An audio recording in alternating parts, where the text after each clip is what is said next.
Ceres Trap by Mike Combs. Copyright 2026. This short story is dedicated to the memory of special effects master Brian Johnson, whose influence here is obvious. I'm Captain Barbara Tanaka, and I fly with the Asteroid Exploration Corps. We're underwritten by Franklin Enterprises to further knowledge of the asteroids of the main belt. As of 13 months ago, the most interesting fact about me became that I'm the first human to set foot on the asteroid Ceres. It took some effort to keep from adding the honor of being among the first group of humans to die there.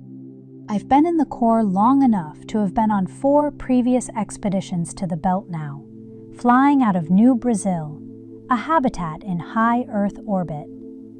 I'm in my upper 40s, but evidently that's not too ancient for a certain witticism to have developed. It's gotten back to me that among the male sailors of the Corps, it's common to say, "Yeah, I wouldn't mind being under Captain Tanaka, and I wouldn't mind being a member of her crew either."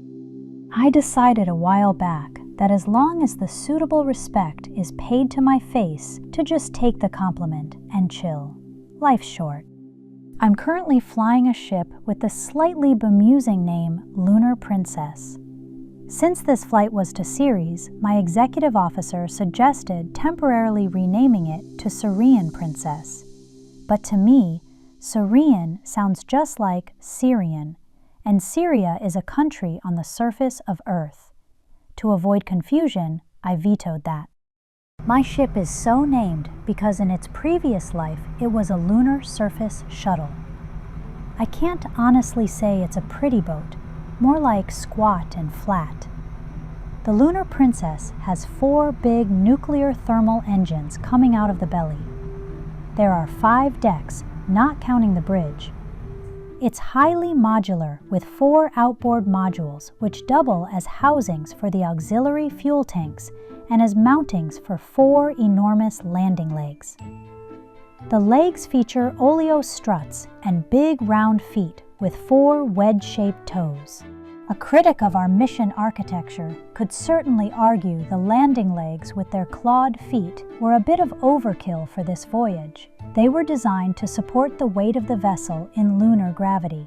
On other missions, I've landed on asteroids on 6 or 8 comically spindly little landing legs, or sometimes just gently grounded the ship with no landing gear at all.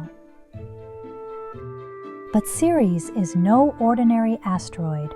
It's the biggest in the belt by far, itself accounting for around 1/3 of the total mass here. In fact, our teams of asteroid specialists keep correcting the rest of the crew whenever we call it an asteroid. Technically, Ceres is a dwarf planet with enough gravity to pull it into a rough sphere. The surface gravity is a tad under 3% of a G.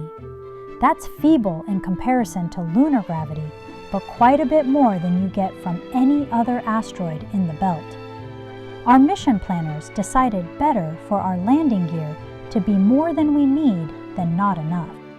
The Princess, being a former lunar shuttle, meant no centrifuge though. On all my other flights, we had counter-rotating habitat rings, or at least bolo habitats. Between the time we're spending in 0G and Cerean gravity, this crew is going to need some serious physical rehabilitation by the time we get back to high Earth orbit. In New Brazil, they're building a number of dormitories for our return. The first one will be practically at the spin axis of the spherical habitat. Then each subsequent one is closer to the equator, where the centrifugal pull is a full 1G. We'll keep graduating from one dormitory to the next over the course of several months until our rehab is complete. I should probably say a bit about our mission plan, since some of the details will have life or death consequences later in my story. We left port entirely hydrogen-fueled, but Ceres has impressive water deposits under its surface, more water than in all the oceans of Earth. Not all of it is frozen. Amazingly, Ceres has geothermal energy which keeps much of it melted. The abundance of water was too good an opportunity to pass up. The primary fuel tanks of the Lunar Princess are two long pill shapes. They run nearly the entire length of the ship and are mounted dorsally. But the four outboard modules house spherical secondary tanks. On the outbound leg, we first drew fuel from the secondaries, and well before touchdown, they were completely empty. In parallel with our surface explorations, we also have a team mining water. The water is filtered, distilled, and then stored in the four secondary tanks. The mission plan was that if the water mining operation was a bust for any reason, we could still get home without the extra propellant. As I said, this tub is highly modular. We could fire explosive bolts separating us from the dead weight of the four outboard modules and then immediately begin our ascent. Freed of the mass of both the landing gear and the auxiliary fuel tanks, the Princess could make it back to Hio with just the remaining hydrogen fuel in the primaries, provided we used a minimum energy burn. However, if taking off with a full load of water in the outboard modules, we had enough extra propellant for a higher energy burn, shaving over a year from our flight time. That was a popular idea with the crew. The plan was to use hydrogen as reaction mass first and water second. We could have done it the other way around, but one advantage of water is we wouldn't need to constantly refrigerate it for the many months it would take to coast back home. The specific impulse of water through a nuclear thermal rocket, technically a nuclear steam rocket at this point, kind of sucks in comparison to liquid hydrogen. But it does store more densely than hydrogen. Everything's a trade-off. Another thing about this flight, which made it different from most, almost 10% of my crew is Terran. That's odd because it's usually closer to 1%. Even my chief engineer, Brett Johnson, is an earthworm, whose patience with our good-natured teasing might be nearing its end. But most of our Terran crew are among the teams of asteroid specialists. I might have to admit that despite the rapid growth of quality universities among the orbital habitats, it may be that the brightest minds in the field of minor planet science are still to be found among the terrestrial Ivy League. Give it another 50 years and that will probably change though. So we touched down in the northern half of Akator crater 13 months back and have been doing surface explorations since. Akator crater is the site of some of the most prominent of those white spots you see on Ceres. They're the markers of relatively recent cryovolcanic eruptions which left behind sodium carbonate salt deposits, the remains of the briny slush pushed up from the interior of this small world. We've gotten the first close-up views of these deposits. The landscapes are similar to salt flats on Earth, only not flat but very hilly. I was seated on the bridge when someone walked in with the long, loping, gliding strides we all use in 3% gravity. It was my first officer, Alan Dietrich.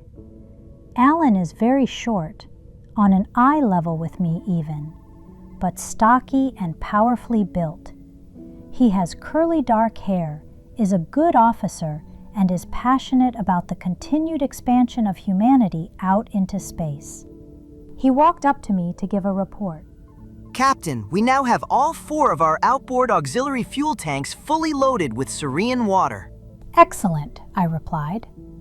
That's some weeks ahead of the mission timeline, I'm proud to report. I smiled a bit now. Duly noted. That means we're go for the high-energy trajectory back home, the launch window for which opens in 5 weeks. Alan then drifted to one of the bigger windows at the front of the bridge and gazed out at the surrounding gray, undulating surface. I get really excited thinking about not just the history we're making here right now, but all the future history that's going to be made at this place. I'm telling you, Skipper, there's going to be a big belter civilization out here someday. And when there is, this asteroid is going to be the prime mining spot. I contemplated that for a bit and then said, well, I suppose our grandparents, who built all their habitats in Hio, would have been amazed at all the far-flung settlements being built today adjacent to all those near-Earth asteroids. Who's to say? So you're placing your bet on Ceres, surely not because it's the biggest asteroid? No. Alan responded. Didn't think you'd make that mistake, I said. If our experience with the NEAs has taught us anything, it's that even a relatively tiny asteroid can become the nucleus of a substantial orbital habitat construction program. Okay, is it because of all the water here? Well, the water will be great for building orbital habitats with enormous lakes, maybe even small seas. But I'm primarily thinking about all those ammonia ice deposits out there. You can thank the history of Ceres for that. This was Angela Connor chiming in. A tall, slender redhead, she was lead scientist on the asteroid study team. This dwarf planet formed much further out in the system, at a distance from the Sun, where large deposits of ammonia could form. Then it later migrated inward to the belt. Yeah, and we can split the nitrogen from that ammonia. You know that's the most expensive part of a habitat atmosphere. Many of the habitats we're currently building are tori. Economics favors that geometry because it produces the maximum land area for the minimum volume of atmosphere. But out here, he said, stopping to gesture out the window grandly. I'm thinking there will be more spheres and cylinders of enormous interior volume, since the low local cost of nitrogen will make atmospheres less expensive. They'll have cloudscapes in the skies and natural rainfall just like what the earthworms enjoy. Alan continued looking out the window as though his heady vision was there for him to enjoy right now. Then he asked us a question. Are either of you familiar with the work of Pekka Janhunen? Don't think so, I replied. Angela didn't look any more clued in than I was. Turn-of-the-century Earth physicist. He projected that enormous megastructures would get built in orbit of Ceres for the very reason I just gave. These would be disks which could ultimately get to be more than 10,000 kilometers across, and each would be studded with myriads of cylindrical, rotating habitats with easy travel to each other. The population could come to exceed that of all the habitats orbiting Earth. I think that new branch of the human race will hold Pekka Janhunen in as high a regard as we do Gerard O'Neill. Further prediction. That branch will informally refer to themselves as Janhunens. I think I like that because it sounds a little like humans. Not knowing what else to say to such expansive futurism, I just said, "How about that?" I then thought up something cleverer to say, but never got the chance. A peculiar vibration rattled through the hull of the ship, making the deck of the bridge shudder. Everyone immediately stopped their work to look around. I turned to Angela. Can there be such a thing as an asteroid quake? Before she could answer, there was another shudder. Suddenly, Angela was pointing through the port windows of the bridge. Look! Everyone on the bridge was transfixed by the bizarre scene unfolding out on the dimly sunlit surface of Ceres. A significant gob of the surrounding landscape was doming upwards and fast. Then through it came a great surge of mud. But the upward surging mud was only part of the spectacle. The entire dark gray geyser was surfaced with a chaotic white vapor, which expanded away with astonishing speed and was then gone, only to be replaced by more. It was as though the eruption of slurry was suffused with innumerable agitated ghosts, spirits who were now released and darting away in every direction imaginable, but still unable to disentangle themselves from each other.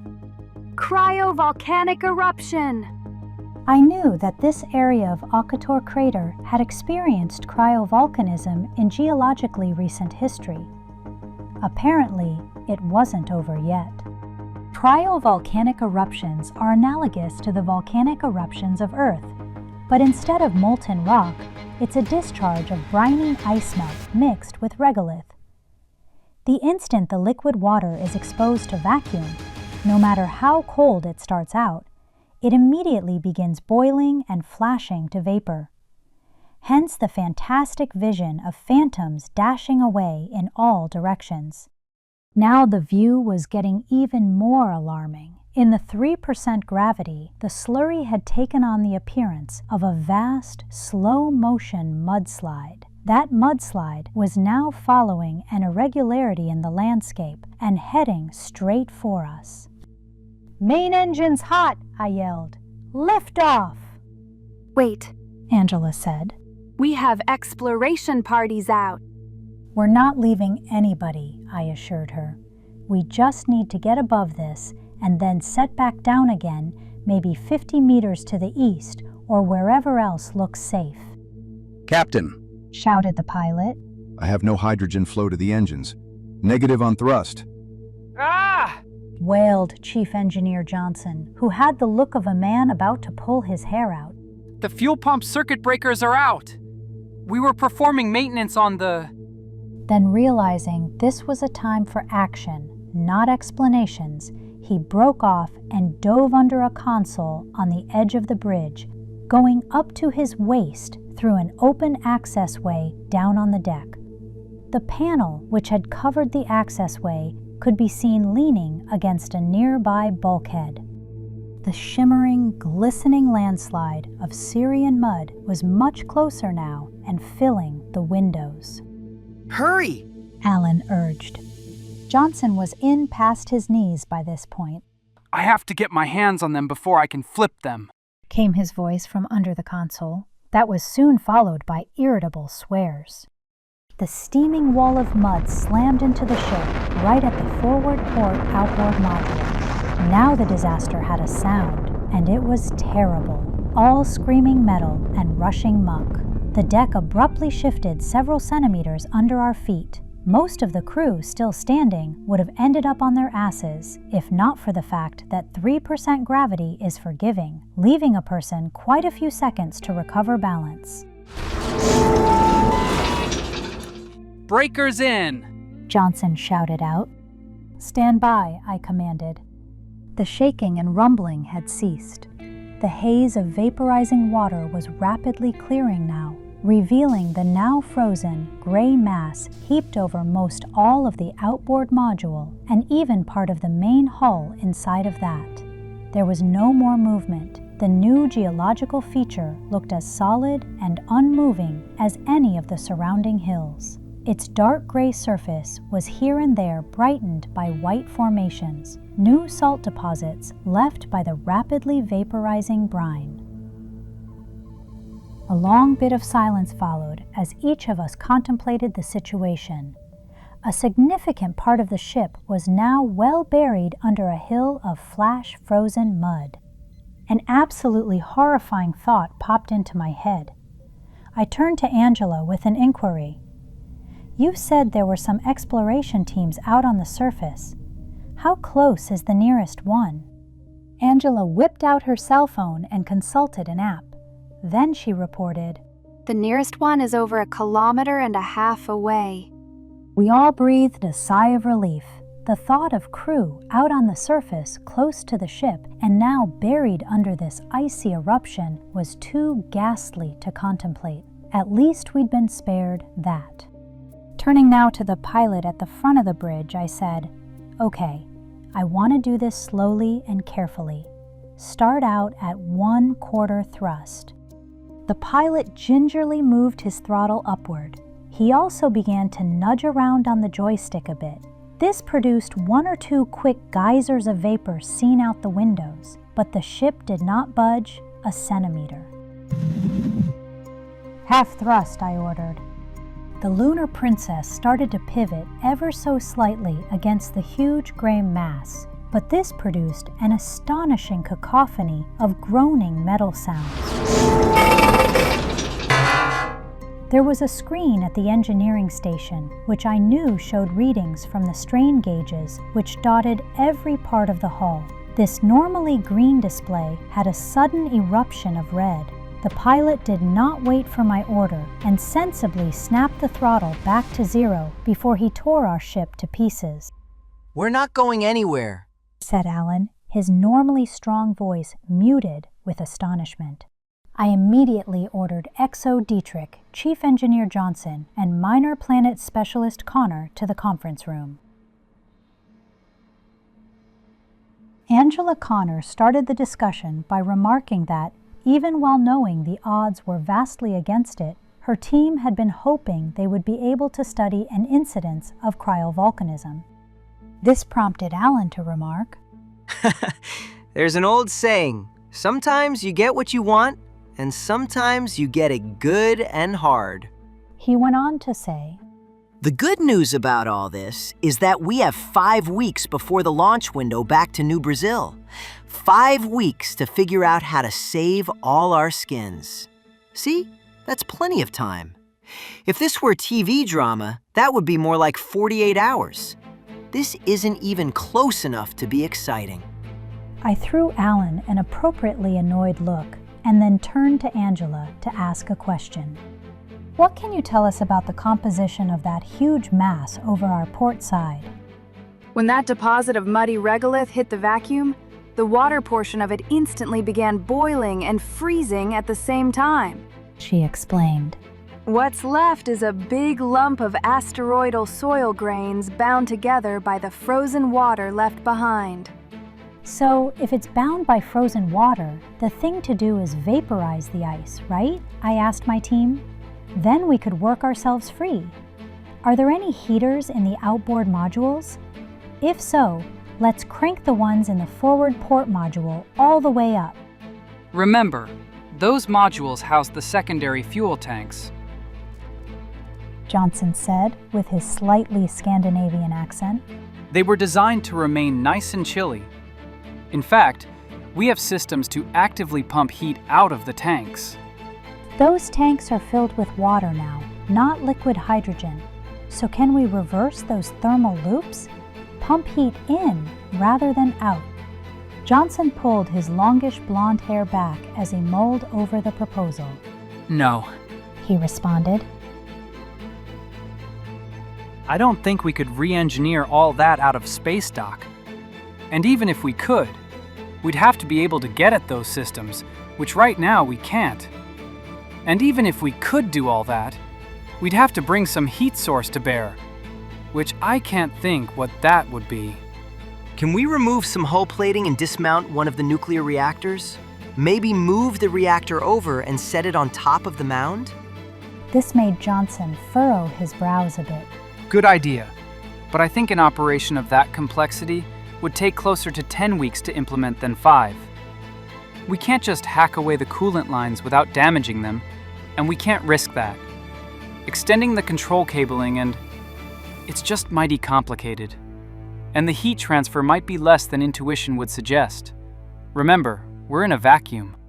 Let's keep that in our back pocket and keep coming up with more ideas, I suggested. Okay, hear me out on this. Not this idea, but maybe something adjacent to it. We have all these heat radiator panels coming away from the hull where there are reactors. Could we dismount one of them while keeping it in the fluid loop? Get it all the way over to the mass? I'm wondering if when cranked up, it might slice through the icy regolith like a warm spoon through ice cream. That's some really innovative thinking there, said Johnson, although his facial expression more clearly communicated, I'm about to come over there and slap you. But I think you overestimate the strength of these radiator panels. They're very thin and flimsy. Remember, they were only designed to support their own weight in 1/6 of a G. Then I had an idea. We have this big radar dish. Could we beam microwaves at this frozen mass? Pick a frequency close to what microwave ovens use? That way, we'd be putting the heat right where we want it, in the water molecules. There was some silence. Then Angela said, My worry there is that we only succeed in curing this mass into something with less ice in it, but stronger than before. We might make our situation worse. Like curing cement? Alan asked. Frowning, Angela said, Cement is not exactly right. More like stucco than maybe. Alan said. Let the record show we are not cemented in place. We are stuccoed in place. Then suddenly his eyes popped wide. I've got it! He exclaimed. We've got these auxiliary fuel tanks full of water right now. We hook up one of our spare fuel pumps to a tank, and then to that, we connect a spare fuel line. It'll be like a flexible fire hose. Someone on the outside can use the water jet to spray away the frozen mud. The water will begin boiling away just as soon as it leaves the hose, I reminded him. Yeah, but that will take several seconds. It won't even take a second for the water stream to impact the target. The stream will not only dump heat into the frozen mass, but also wash away the regolith once thawed. That's what we need more than anything. How much water will this require? I asked. If we have to settle for the low-energy burn, then we will. But I'd like to preserve the high-energy burn option if we can. I'm confident that in the time remaining on the high-energy launch window, we can mine more water and replace however much we use in this. Alan asserted. Remember, we got all 4 auxiliary tanks filled way ahead of the original schedule. The thrust from that hose of yours would be incredible. Johnson pointed out. Do you know anything about fireman training? An important part of it is keeping control of the fire hose, which can knock 2 or 3 men for a loop if they don't know how to handle it properly. And we're trying to do the same thing in 3% gravity. We'd have to make maximum use of the foot restraints we can mount on the exterior hull. So who's on the outside doing this? I asked. Oh, that would be me for sure. Johnson declared. There might be a need to repair something out there if it breaks, and I wouldn't trust anyone else to do that. 2.5 days of tinkering later, and Johnson was outside in a white spacesuit. His spare fuel line cum water hose jutted from the aft port outboard module. We watched from the windows of the bridge as the chief engineer leapt from the surface of Ceres onto the upper hull of the Lunar Princess and then dragged the end of the hose into position. After attaching his foot restraint high on the hull and securing himself, he cautiously turned the lever on the improvised nozzle. He wobbled a bit, recovered, and then moved the lever still more. Man, Johnson exclaimed. the kick from this hose is unbelievable. It's everything I can do to keep it from folding me over backwards. The appearance of the water stream was surreal.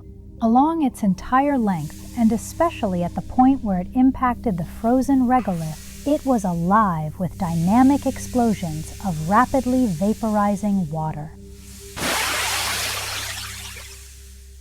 The chaotic shapes of the departing specters expanded with astonishing speed, fading quickly to be replaced by the next expanding pulse of mist. Shortly, it was apparent that the plan was starting to work. A narrow furrow was beginning to develop where Johnson was applying the stream. Soon, more and more dark gray grit gave way to reveal white hull, and the furrow began to steadily widen. After a good long while, Johnson paused his effort. I think I've done about all I can from this angle. He reported. I need to move the foot restraint forward and come at it from a different angle to do more. Johnson moved his foot restraint to a new attachment point, further to bow and slightly more to port, and then resumed his work. We on the bridge could see what he was doing a bit better in his new location. He had been working about another 10 minutes when he suddenly came loose from his foot restraint. We all gasped at the heart-stopping sight.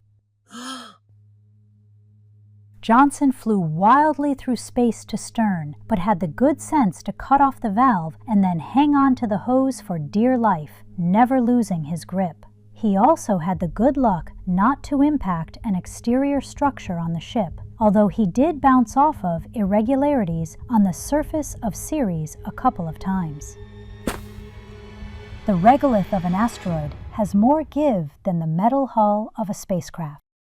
Knowing we were on pins and needles on the ship, Johnson reported back as quickly as he could recover his wits. Suit pressure is steady. No broken bones. I think I can keep going. Dragging his hose, he made his way back to his previous position with long, slow leaps. Once there, he began sliding his boots back into the foot restraint.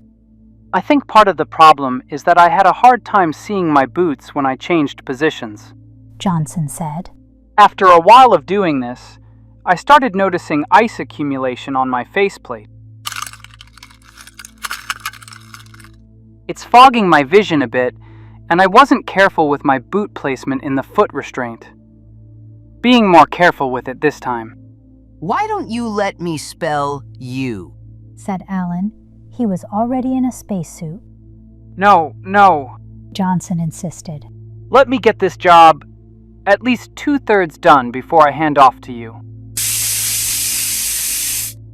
But the job was much closer to 3/4 done when he finally relented and allowed Alan Dietrich to take over. We were seeing parts of the forward port outboard module and surrounding main hull that we hadn't seen in a few days, and were starting to feel like we would see home again. When the job was completed, I ordered the ship up and over about 70 meters to the east.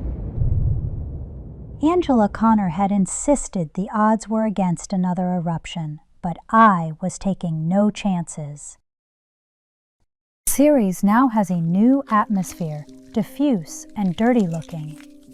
I'm by no means implying the gravity here is enough to hang on to gas molecules.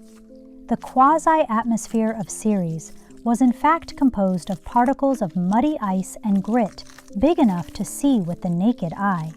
They're basically orbiting this dwarf planet on every trajectory imaginable. The appearance of an atmosphere should be temporary. As particles gently collide and recollide with each other, the odds favor a mutual loss of energy such that the flakes will eventually impact the surface. More rarely, one particle bumping into another might cause one to attain escape velocity and leave Ceres for good. One way or another, things should eventually settle back down here. But the brilliant white hull of my ship was now filthy with muddy ice. Oh well, the brighter sunlight of high Earth orbit will eventually remedy that. When I walked into the conference room, I saw that Alan was playing with the Dawn space probe model. I'd seen him fiddling with it before during long meetings here. As I took my seat, he placed the model back in the center of the conference table. I addressed myself to Chief Engineer Johnson and Asteroid Specialist Connor.